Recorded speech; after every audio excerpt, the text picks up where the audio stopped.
Hello and welcome to a very special bonus episode of the What the Tech podcast from Boast, where we talk with some of the brilliant minds behind new and exciting tech initiatives to learn what it takes to tackle technological uncertainty and eventually change the world.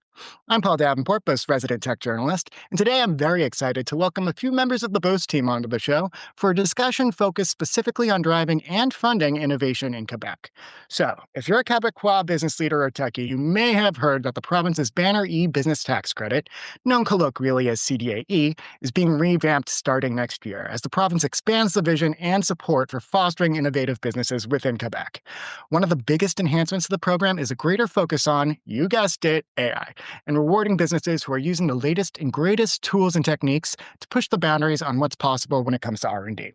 So, joining me to unpack it all are Joshua Martin, my go-to source for all things related to Quebecois innovation funding, and Blake Nelson, who leads Boast product development team and is one of the brains behind our new solution dedicated to claiming R&D tax credits in Quebec as CDAE transforms into CDAE-IA in 2026.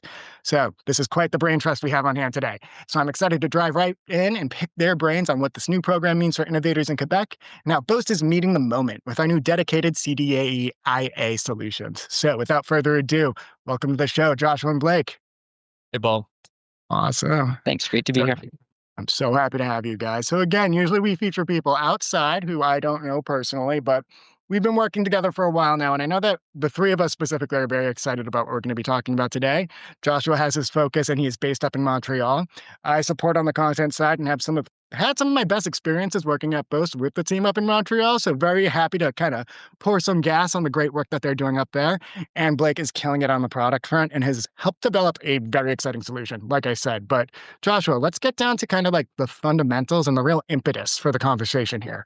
CDAE is transforming. I'm going to give us a little bit more context. It's probably the biggest change to the innovation funding landscape in over a decade. So can you walk us through what's actually changing here? And more importantly, why CFOs and CTOs at innovative Quebec businesses should be paying attention to this right now? So yeah, first, absolutely. I do want to add a caveat. I do reject any accusation that I am part of the brain trust that you described. I want to kind of, temper any expectations for what I'll be able to, for some of the wisdom I'll be able to share, hopeful wisdom I'll be able to share today. But you are correct in defining kind of this change and this shift as monumental for the Quebec tech scene. The government's intention is in my this is a personal opinion here, a really healthy one. They want to change the CDA program, which is colloquially, known as the e-business tax credit, which supports kind of classic software IT consulting firms, and was kind of, conceived in the early 2000s. They want to shift this towards a tax credit that supports AI. So, what they're doing is adding an element in this existing program that to remain eligible, these software companies must implement the use of AI in a significant way. We'll dive a bit more into what that means, I think, later on in the conversation. But this is, immense. It's becoming more generous in some ways. So, some of the caps are being removed, so you could potentially touch more in the tax credit. But I think globally, even if there could be some quarrels with how the change is being implemented, globally it's a good decision. We're seeing money being shifted towards, it's the buzzword of the day, AI. But I think it's going to allow Quebec to remain competitive in this space. And kind of continue to build the edge that we already have here, thanks to Mila, thanks to the strong universities we have, and thanks to a lot of the startups that are doing excellent work. But yeah, it definitely is a pretty significant change, as you mentioned. I love that. I really want to pull on a point and emphasize a point that you made there. It's about retaining the great competitive edge that Quebec has today, because there is so much incredible innovation happening there.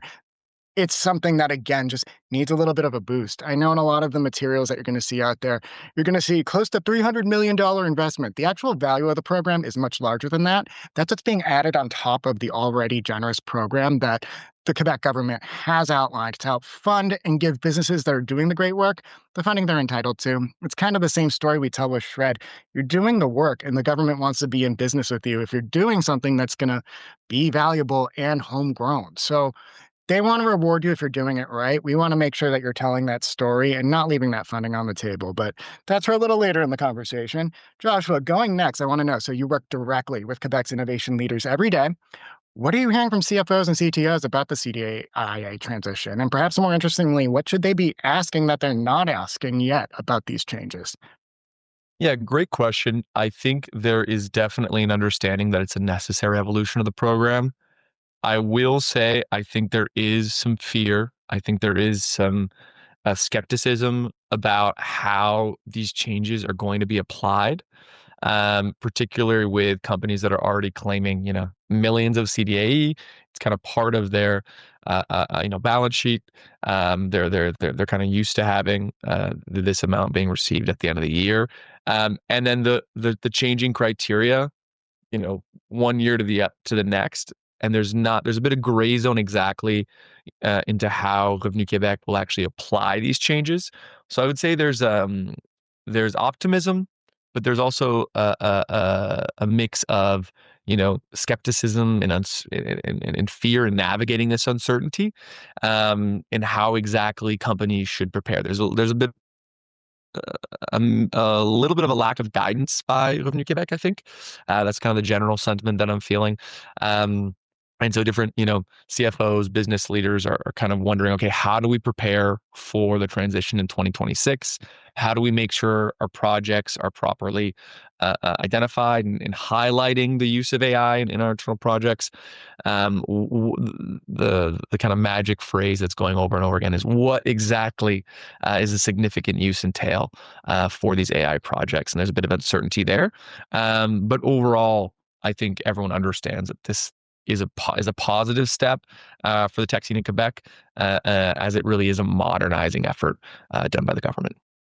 I think you hit the nail on the head with that last point there, too. It's a modernizing effort. It's an enhancement to the other programs. So it's not necessarily that they're throwing old school CDAE out the window in favor of this net new program, but it is getting up to speed with the realities of how people do R&D today. And again, rewarding those businesses that are doing the right thing already and already have deployed AI, for instance, to just streamline and enhance their operations. So it's not necessarily that you're losing something. It's that if you're doing things correctly today or doing things that are really going to drive the best outcomes for you, there's now going to be more reward there. And again, more entitlement. And then another point, which is going to lead me to Blake, is what you're talking about a bit about some of the fuzziness today. Like that phrase, you see it anywhere. If you Google CDIE-IA, that implementation, it could mean anything. I think there are definitely some guardrails that we know would not pass the threshold for significant AI integration off the shelf, just chat GPT. Like, I don't want to give some examples now. We'll have resources that I'll share in the show notes about like what not to do and what definitely doesn't qualify. But I think that's where you need to find a partner like Boast who not just exemplifies it with the products and the platforms that we use, but our expertise navigating this. This is not our first rodeo by any means. Again, American on our team, so I'm sure there's a Quebecois phrase that we could apply here for not your first rodeo. But honestly, you need somebody who's navigated programs like these and also the government bodies at the provincial level. So, on top of our expertise, I'm going to turn over to Blake. We also have the platform that makes it seamless, makes it easy, can help some of those CTOs and CFOs who maybe have their questions or maybe are a little concerned about what they might be losing, giving them a little more assurance and also helping them breathe easy about navigating a new program that isn't going to necessarily be filled with roadblocks if you have a partner who can streamline the process with you. So, Blake, that leads me to you're building the first platform built specifically dedicated to CDAE-IA. That's another big point I want to emphasize. No one else is doing this. I'm not usually this outwardly promotional about Boast on the podcast here, but it is exciting. We see the moment, we see the opportunity, we see the innovation happening in this community. We're hopping on top of it to support the founders who have helped make Boast a success today. So, Blake, how do you design a solution when the requirements are still evolving like they have been? And what makes Boast's approach different from what's already out there? Yeah, it's a great question. So I think the first thing is, we have to start with the end in sight, and we understand the concept and the goals of what they're trying to accomplish. So, whereas some of the in between steps, the exacts, are still trying to be defined, we can use our tool and continue to tune it as we get more and more details about the specifics as they come out. Right. So we can start a little more broad, and then if they narrow it down a little bit, great. We'll tune it a little bit. And the great news is if you're a partner with Boast early, we can start that process early and not have to wait until the end to figure out, oh, now I need to look back at my whole year and figure out how to apply each one of these different individual pieces. I think that's a really important point, too. It's that if you're talking about timelines, there's really no time to wait right now. And if you've been doing CDAE in the past, again, you might already be in the rhythm of doing processes that will work for you, but work with people who are literally watching the evolution as it's happening and keeping pace. And we're the only people doing that. So I want to know, how do you balance automation with expert judgment in platform design like this? Yeah, I mean, it's one of the key value props that we have to tote, right? We're not building a platform to do everything automatically. We're saying, let's build a platform to automate the mundane, to take care of the tedious pieces, to save time where it can be saved. But we know that that human judgment is going to be critical, as it is with all of the other programs that we support. It's going to continue to evolve. We're going to need people to try to continue to decipher, to communicate, and to educate people about what's there and how they can apply the product. So I think we get our advice and our information and our support from our amazing people. And then we figure out where we can layer on really strong technology to simplify their process, the customer's process, and save everybody more time and maximize the returns. I love that. I think you also beautifully teed me up for my next question around some of our value propositions, because we keep hearing less of your time required when we're talking about the Boast solution, and your team spends less time while getting better results. Walk us through how the platform actually delivers on that promise. So, what does your experience look like for a CTO or CFO using both for CDAE versus traditional methods? Yeah, this is one of the things that I've been focused on most when I'm developing the product is just that time savings, because any company could try to do a tax application on their own, right? So it's not that it's an impossible task without something to support it. It's, do you want that much brain damage and that much time out of most cases your year end, right? Let's try to help you wrap up things and have a partner that you know is going to do the things you need to. So the ways that we use the product to do that are, one, we give you a dedicated space to make sure that you know what you need, how much of it you need, and how to get it into the platform. There's no ambiguity. We have a very clear list of criteria, and that's specific to the way each company is set up. Have you claimed it before? Have you not claimed it before? Each one of those answers tunes the tool to make sure that you know exactly what you need and what you don't need to spend your time gathering. Then, once we get that information, it's using the AI that we've had be a pillar of Boast for a long time, improving that and allowing that to do the heavy lifting of, great, how do we extract the information needed from all of that documentation and put it in an easily understandable format, then apply the relatively simple calculations to get to a potential return. So I think it's about aggregating and giving a one-stop shop, a one place that you can rely on. And you also know that the expert on your side is looking at the same things you are. So it's going to streamline the communication and eliminate, 37 emails back and forth. You can both see what's there, what's not, what's needed, and get it accomplished quick and easy. God, what I would do for 37 fewer emails in my inbox, Blake, daily. This is incredible. Now, you alluded to a lot of my follow-ups here, but I might split you with a couple more just to Mhm. really drive home the main point, though. So you mentioned it earlier. We're tracking the news. We know that a lot has yet to be defined, but what happens when requirements change after launch in 2026? We know the program needs to evolve. We actually kind of welcome it. We want it to stay up to date. We want to make sure that it's rewarding the people doing the latest and greatest. But how does the platform respond to that? Yeah. The main piece is, just like shoveling, you need a strong core. So we spent a lot of this time to use it as an opportunity to strengthen the core foundational pieces of what Boast does and the software does. So when the core is strong, then you can just apply slight tuners onto it. So it allows us to adjust more quickly. So we can watch what's happening. We can say, great, there's just this slight tweak. Let's modify slightly instead of starting from scratch because our core can't handle that many changes. So we've set ourselves up, and this tool specifically for easy adaptation, quick changes, quick turnaround, quicker development and engineering. We've implemented new processes in the way that we put the product together that are speeding up our response time and our feedback loop as well. I love that. Okay, now another point, and I welcome you both to respond to this one too, but I was thinking more Blake for it. But where does human expertise matter most in the process? I think because this speaks to everything that Boast does. And it alludes very nicely with your analogy, Blake, around you need a good core to shovel snow. It's very cold here, and I love that because that was what we were talking about before the show. But where does human expertise actually matter most in the process?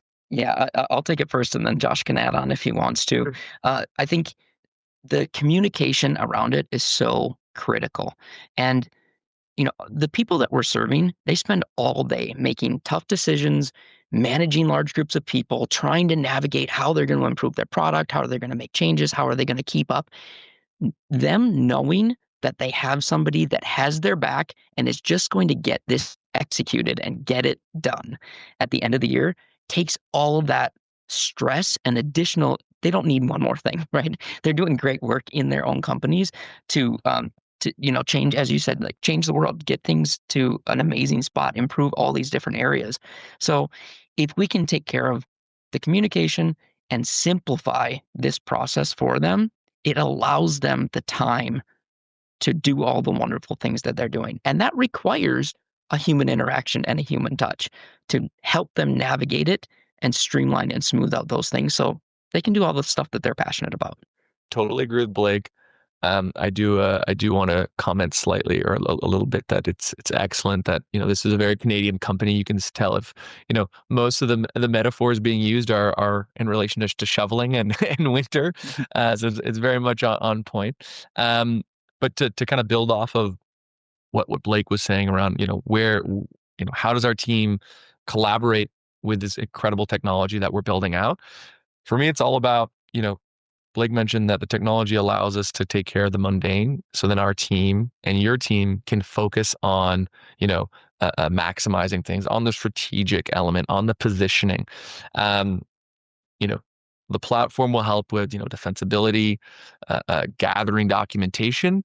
It allows you and our team in Tangent to really think strategically. Perhaps how do we loop in shred and other tax credits to kind of mitigate the changing program? What is the best stacking solution for your unique business, depending on the work being done, depending on your type of documentation, depending on your kind of cash flow. Would you like the money sooner or later? There's different variables that we can kind of that we always evaluate with our clients, and that's really a human that's going to do that work.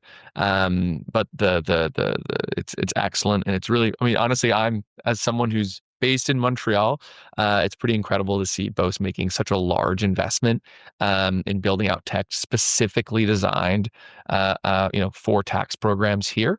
So it's really exciting to see that our clients are already starting to have access to this, and many more companies across Quebec will continue to have access to such incredible technology.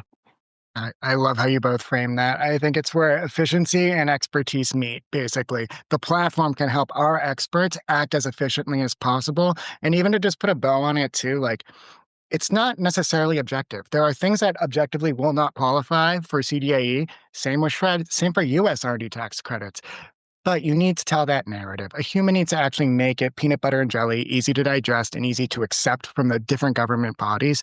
And that's what we really bring to the table. So we use all the tools that the Quebec government wants innovative businesses that would be applying for CDAE to use to actually drive our own products and R&D in the most effective manner. And it helps our experts reflect that in their work, which I love. So I'm going to throw in one more question for you guys to set the final mark. It's December 2025 when we're recording this. The CDAE product launches this month, but then the program actually launches in January 2026. So let's fast forward to next year. What does success look like for companies who partnered with Boast to get their CDAE-IA house in order? Yeah, I think day one, it really has to, we have to do an evaluation of current projects, current documentation standards, and how are we able to highlight the use of AI throughout your work? Often, it's just about reframing how your teams and how your documentation is put in place to make sure that you maintain your allocation going into 2026. So a lot of it has to do with proactivity, making sure that you're able to kind of document, improve that the work you're doing is still eligible for the program. And a sentence I really like to say: just because there's uncertainty does not give you the entitlement to do nothing. Right? Doesn't mean just stay on the bench and wait. There are mitigation efforts you can put in place today to start reducing risk for losing eligibility for CDAE-IA, as if it wasn't a mouthful enough already. So that's what we're helping our clients with already, and we plan on continuing to do so into January and throughout Q1. Yeah, the way that I just to add on a small piece, the way I think about it, it's funny because I'm the product person, but the people are really the piece that keep coming into my mind. And if the people that don't start, the companies that don't start thinking about it and prepping for it early are the ones that are going to be pulling out their hair at the end of the year, trying to figure out, well, what is that rule? What is that regulation? Now, does it actually fit my company? Does it actually match?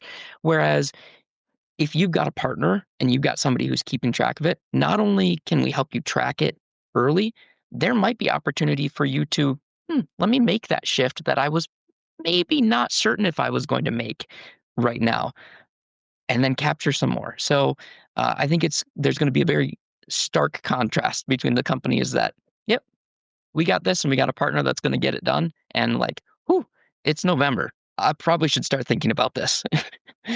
Absolutely, yeah, and no one wants a year-end scramble. If you're thinking about it ahead of the holidays, you're not gonna be putting in the effort that it likely deserves, whereas, like you said, Blake, like you said, Joshua, it's just gonna be a simple process once we get the ball rolling and have you set up for success on our end. So I love to hear it, guys. I cannot thank you enough for joining me on the podcast today. This was a great kind of change of pace for me as podcast hope, and I hope you guys had a good time. I'll be sharing all the details about the CDAE program that we discussed here today in the blog and show notes, as well as additional resources that our team is working on, because we've noticed it ourselves. There's not really a glut of resources to know about even old school CDAE. So thank you so much for joining us, guys.